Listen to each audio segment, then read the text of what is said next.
Tak rada by som predstavila program hudobnej školy Yamaha, ktorý sa volá Robátka.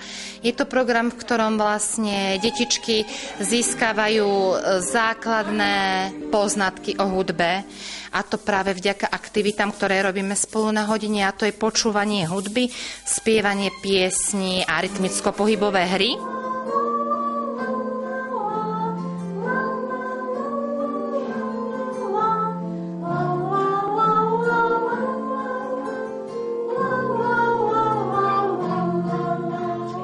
Je to program pre deti od 4 mesiacov do roku a pol.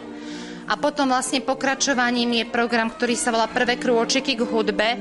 A ten už je vlastne pre detičky od roku a pol do 4 rokov.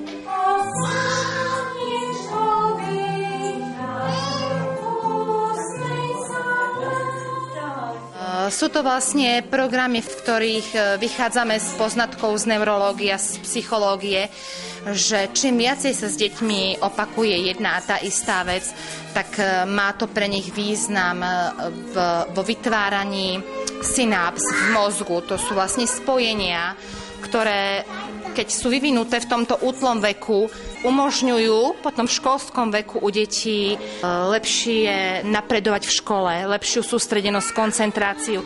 Takže toto sú všetko vlastne veci, na ktoré sú tieto programy už v tomto útlom veku pre detičky zamerané. No.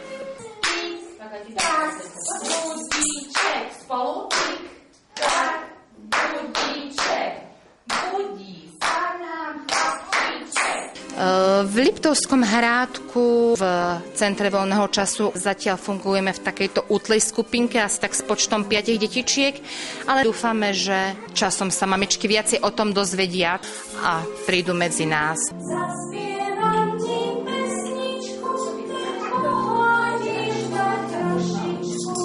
Ten program pre tie väčšie detičky od roku a pol už funguje 3. rok, takže to je taký asi najviac vyhľadávaný medzi mamičkami od toho roku a pol do tých 4 rokov. To sú akurát totižto detičky, ktoré nenavštevujú škôlku, takže preto to mamičky vyhľadávajú.